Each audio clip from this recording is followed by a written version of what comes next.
வணக்கம். ஓபிஎஸ் வந்து கட்சிக்குள்ளே சேர்க்க முடியாது, கூட்டணிக்குள்ளேயும் சேர்க்க முடியாது. அவர் தனியாக கட்சி ஆரம்பித்தா கூட்டணிக்குள்ளே சேர்க்கறது தொடர்பான பேச்சுவார்த்தை நடத்தலாமா அப்படிங்கிற மாதிரி சொல்லியிருக்காரு. டிடிவி தினகரனோட பேச்சுவார்த்தை நடத்தி கூட்டணிக்குள்ளே கொண்டு வரதுக்கான வாய்ப்புகள் இருக்குது. ஆனால் ஓபிஎஸை பொறுத்த வரைக்கும் கட்சி ஆரம்பித்தாலும் எடப்பாடி பழனிசாமியோட கூட்டணி வைக்கிறதுக்கு விரும்பலை. அவர் வந்து ஒரு முடிவு எடுத்துட்டார், தனி கட்சி விஜயோட கூட்டணி அப்படிங்கிற ஒரு முடிவுக்கு போயிட்டார் அப்படிங்கிற மாதிரி ஒரு எண்ணம் இருக்குது.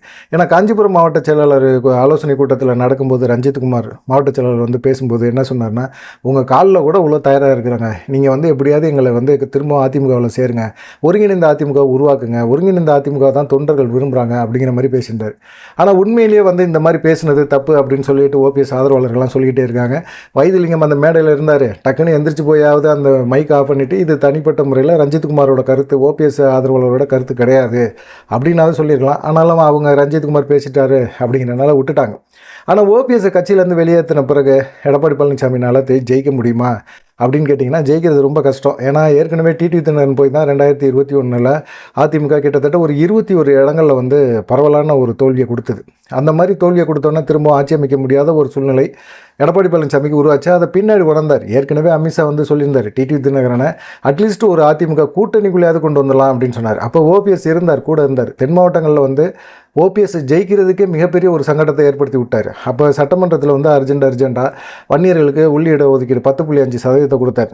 அந்த சமுதாயத்தில் அந்த பிற சமுதாய மக்கள் எல்லாமே அந்த உள்ளிட ஒதுக்கீடில் வந்து இருக்கிறவங்க நிறைய பேர் பாதிக்கப்பட்டாங்க. இப்படி ஒரு இடஒதுக்கீடு கொடுக்குறாருன்னு சொல்லிட்டு குறிப்பாக தென் மாவட்டங்களில் நிறைய பேர் பாதிக்கப்பட்டாங்க.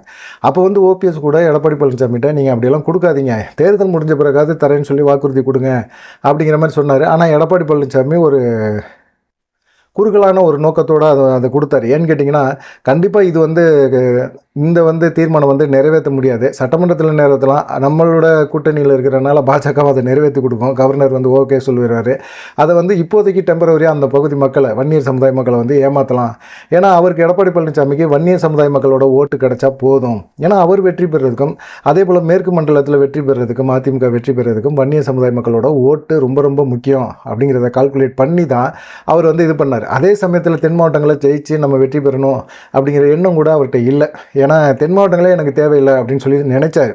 ஆனால் எம்ஜிஆர் காலகட்டத்திலையும் பார்த்தீங்கன்னா, ஜெயலலிதா காலகட்டத்திலும் அவருக்கு வந்து மிகப்பெரிய அளவில் அதிமுகவுக்கு மிகப்பெரிய அளவில் சப்போர்ட் அப்படின்னா தென் மாவட்டங்களும் அதே போல் கொங்கு டெல்டா மாவட்டங்களும் அதிக அளவில் இருந்தது. அதன் பிறகு தான் பார்த்தீங்கன்னா கொங்கு பெல்ட்டே வந்தது. ஆனால் ஆரம்ப காலகட்டத்திலேருந்து இருக்கிற அந்த மக்களுக்கு, தென் மாவட்ட மக்களுக்கு வந்து எடப்பாடி பழனிசாமி மிகப்பெரிய ஒரு துரோகத்தை இழைக்கிறாரு அப்படிங்கிறது தெரிஞ்சது. 2021 இவர் தேர்தல் பிரச்சாரம் பண்ணும்போது தென் மாவட்டங்களில் மிகப்பெரிய அளவில் ஒரு சம்பவங்கள்லாம் நடக்கிற மாதிரி இருந்தது. இவர் தான் எப்பயுமே ஒரு 50-100 பாடி கார்டோடு போவார்ல, அப்படிலாம் போய் கொஞ்சம் தப்பிச்சிட்டார். இப்போ வந்து என்ன அப்படின்னா, டெல்டா மாவட்டத்தில் பிரச்சாரம் பண்ண போகும்போது டிடிவிக்கு அங்கே ஆதரவு இருக்குது. அதனால் தனியார் சேனலில் ஒளிபரப்பு பண்ணும்போது பார்த்திங்கன்னா டிடிவியை வந்து கூட்டணிக்குள்ளே காலம் பதில் சொல்லும் அப்படிங்கிற மாதிரி ஒரு இதோடு நிப்பாட்டிக்கிட்டார். கூட்டணிக்குள்ளே சேர்க்குற ஒரு எண்ணம் இருக்குது அப்படிங்கிற மாதிரி நினச்சிட்டார். கூட்டணிக்குள்ளே போகிறதுக்கு என்ன இருக்குது, கூட்டணிக்குள்ளே சேர்ந்து அதிமுக வெற்றி பெற வைக்க என்ன இருக்குது, அதிமுக வந்து அந்த தொண்டர்களோட அந்த கட்சியை மீட்கணும் அப்படிங்கிறதுக்கு தான் அம்மா மக்கள் முன்னேற்ற கழகம்னு ஒன்று ஆரம்பிச்சிருக்கிறார். இப்போ அதே போல் தான் ஓபிஎஸ் அதிமுக தொண்டர்கள் உரிமை மீட்பு குழு அப்படின்னு ஒன்று ஆரம்பித்து வச்சிருக்கிறார். இப்போ செப்டம்பர் 4 வந்து இவர் என்ன நடவடிக்கை எடுக்க போகிறாருங்கிறது ஒரு பக்கத்து இருந்தாலும், டிடிவி தினகரனை சேர்த்துக்கக்கூடிய எண்ணத்தில் இருந்தாலும், டிடிவி தினகரன் என்ன சொல்லியிருக்கிறாரு நேற்று அப்படின்னு பார்த்தீங்கன்னா, அவர் வந்து என்டிஏ கூட்டணி ஆட்சி தான் அமையும், கூட்டணி கட்சிகளுக்கும் ஆட்சி அதிகாரத்தில் பங்கு அப்படின்னு சொல்லிட்டார். இது வந்து எடப்பாடி பழனிசாமிக்கு பயங்கரமான ஒரு டென்ஷன். என்ன நமக்கு பிச்சை போடுற மாதிரி டிடிவி தினகரன் வந்து இப்படி ஒரு விஷயத்த சொல்லியிருக்கிறாரு அப்படிங்கிற ஒரு கோவத்தில் இருந்தார். அதே போல் சமயத்தில் என்டிஏ கூட்டணியில் ஓபிஎஸ் இருக்காரா, டிடிவி தினகரன் இருக்காரா, அவங்களாம் இருக்கிறாங்களா என்னன்னே தெரியல அப்படிங்கிற மாதிரி ஒரு இதை வந்து சொல்லியிருக்கிறார். இது வந்து இப்போ பார்த்துக்கிட்டு இருக்குது. ஏன்னா ஏற்கனவே தென் மாவட்டங்களையும் சரி எடப்பாடி பழனிசாமியை நம்பி யாருமே கூட்டணி வைக்கவே இல்லை அப்படிங்கிற ஒரு இது இருக்குது. கூட்டணி வச்ச கட்சிகளும் திரும்ப கூட்டணி வைக்கிறதுக்கான ஏற்பாடுகள் இருந்தாலும் பெருசாக அவங்க யாருமே மதிக்கவே இல்லை. இந்த மாதிரி சூழ்நிலையில் தென் மாவட்டங்களில் எப்படி இருக்கும் அப்படின்னு பார்த்தீங்கன்னா, சுற்றுப்பயணம் போகிறாரு.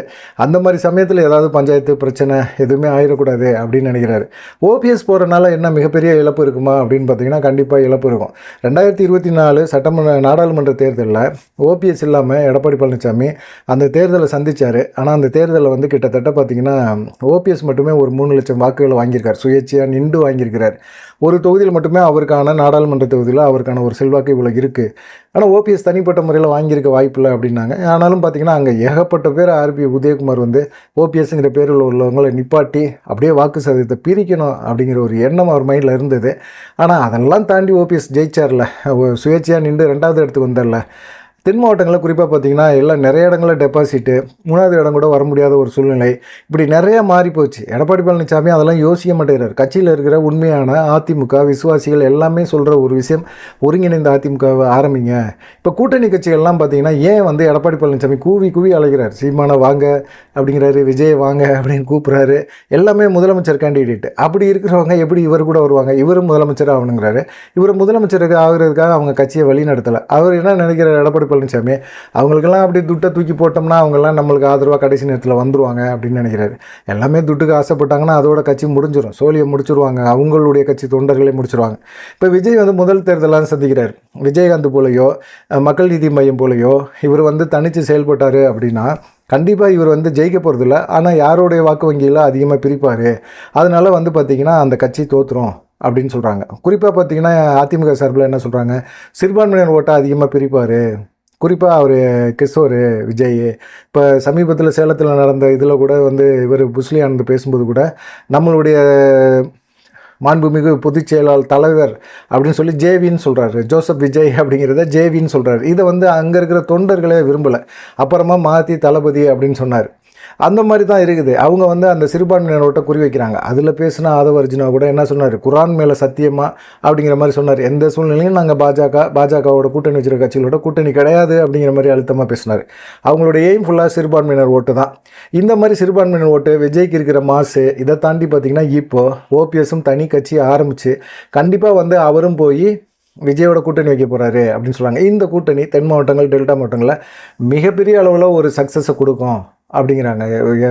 இது வரைக்கும் வந்து பார்த்திங்கன்னா இப்படி ஓபிஎஸ் போய் தனியாக கட்சி ஆரம்பித்து இவர் விஜயோட கூட்டணி வைக்கிறத தாண்டி அதுக்கப்புறமா அவர் அதிமுகவுக்கு கிளைம் பண்ண முடியாத ஒரு சூழ்நிலை உருவாகி போயிடும்ல அப்படிங்கிற ஒரு கேள்வியை கேட்குறாங்க.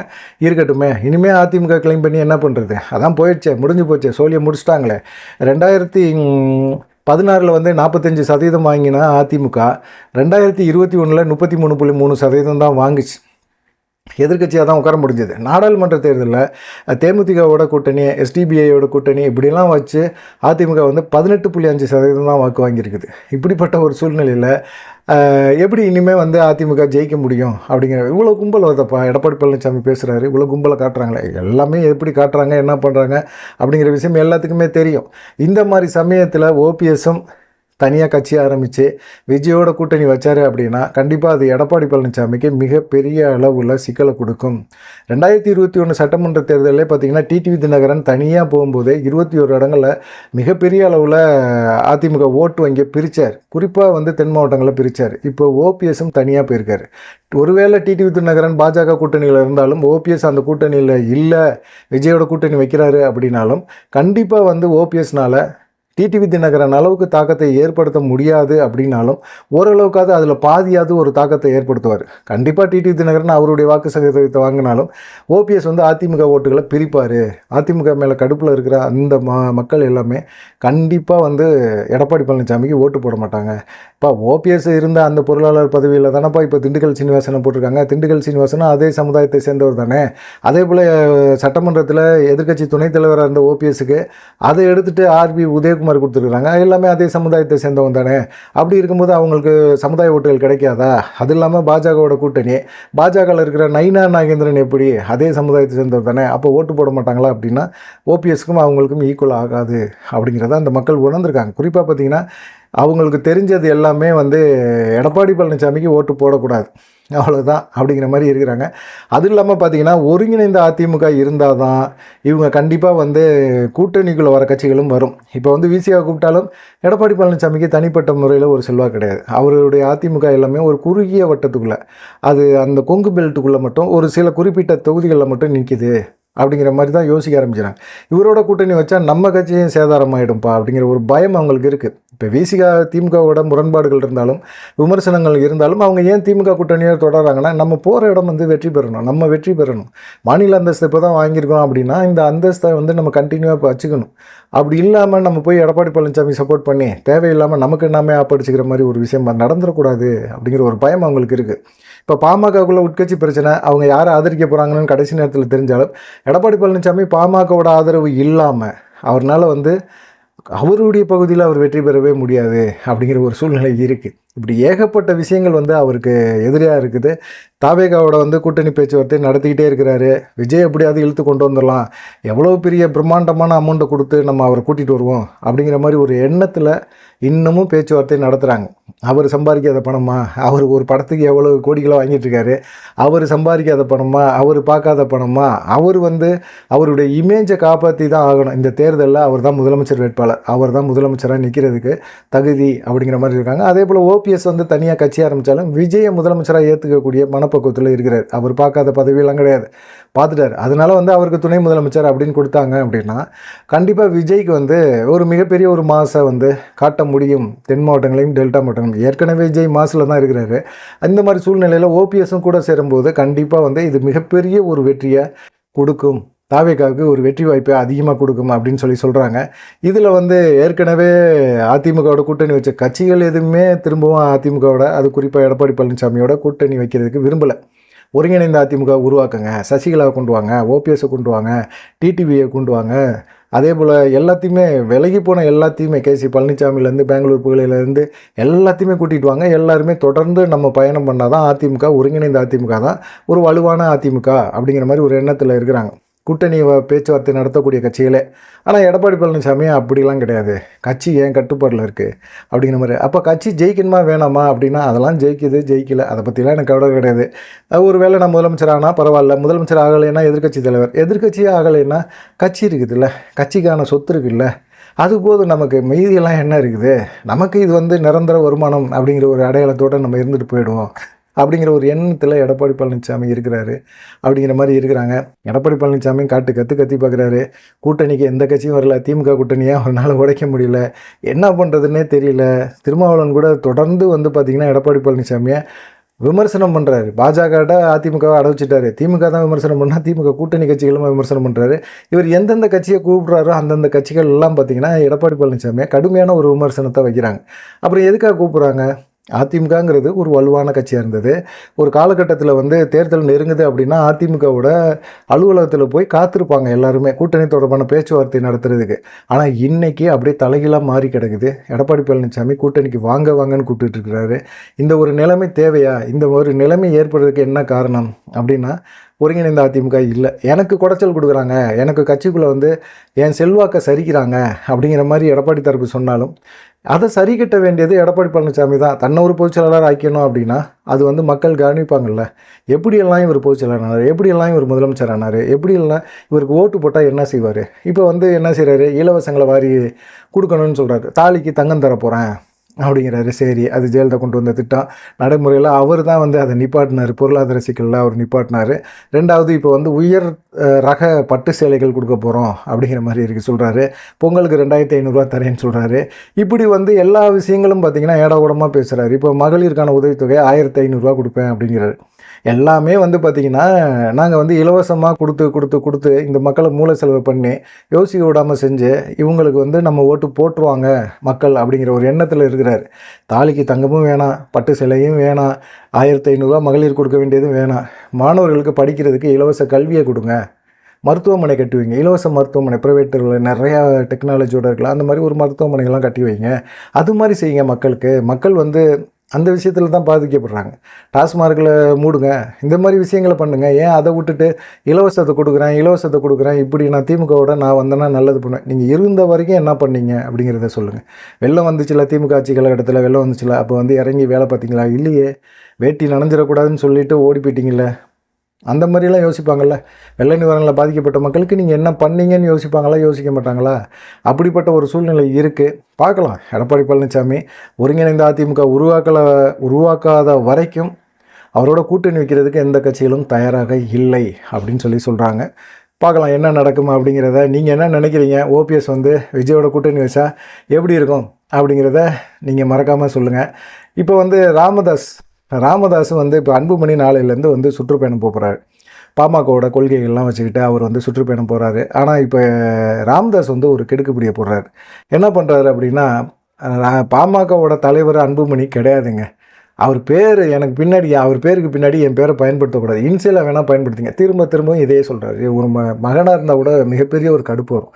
இதில் இருக்கிற ஒரு தொண்டர்களுக்கு கூட கடுப்பு வருது, ஏகப்பட்ட கடுப்பு வருது. எப்படி வந்து இது பண்ணலாம்? இப்படி பேசலாம். பாமகவோட சுற்றுப்பயணத்தில் வந்து அன்புமணியோட சுற்றுப்பயணத்தில் பாமக கொடியை எந்த காரணத்தையும் பயன்படுத்தக்கூடாது, சட்டம் ஒழுங்கு பாதிப்பு ஏற்படும் அப்படிங்கிற மாதிரி சொல்கிறார். இப்போ என்ன நினைக்கிறாரு அப்படின்னா, அன்புமணி சுற்றுப்பயணம் போகிற இடங்களில் ராமதாஸோட ஆதரவில் வச்சு அன்புமணி சுற்றுப்பயணத்தில் ஒரு பிரச்சனையை கண்டிப்பாக உருவாக்குறதுக்கு ராமதாஸ் ரெடி ஆகிட்டாரு அப்படிங்கிற மாதிரி தான் இருக்குது. எப்படி சட்டம் ஒழுங்கு பாதிப்பு ஏற்படும்? பாமகவில் தலைவர் வந்து அன்புமணி தான். தொண்டர்களை ஏற்றுக்கிட்டாங்க, நிர்வாகிகள் பெரும்பாலும் ஏற்றுக்கிட்டாங்க. ராமதாஸ் பின்னாடி யாருமே இல்லை, பெருசாக இல்லை. அவர் செய்தியாளர் சந்திக்க வேண்டியது, உட்காந்து பேச வேண்டியது, நான் தான் தலைவர், நான் தான் நிறுவனராக இருந்துக்காங்க, தலைவராக போட்டாச்சு, அது 2026 வரைக்குமே இருக்குது அப்படின்னு சொல்லி அன்புமணியும் சொல்லிட்டு இருக்காரு. நீங்கள் வந்து என்ன சொல்கிறீங்க? அவர் செயல் தலைவர் தான். அவர்னால் வந்து என்கிட்ட வந்து அனுமதி கேட்டு தான் வந்து சுற்றுப்பயணமே போக முடியும். என்கிட்ட இது வரைக்குமே அனுமதி கேட்கல. அனுமதி பெறாமல் எப்படி பாமக சார்பாக அவர் கொடியை பயன்படுத்தி நடைப்பயணம் போக முடியும்? அதெல்லாம் நான் அனுமதிக்க முடியாது. பாமகனா நான் தான், பாமக தலைவரும் நான் தான் அப்படின்னு சொல்லிட்டாரு.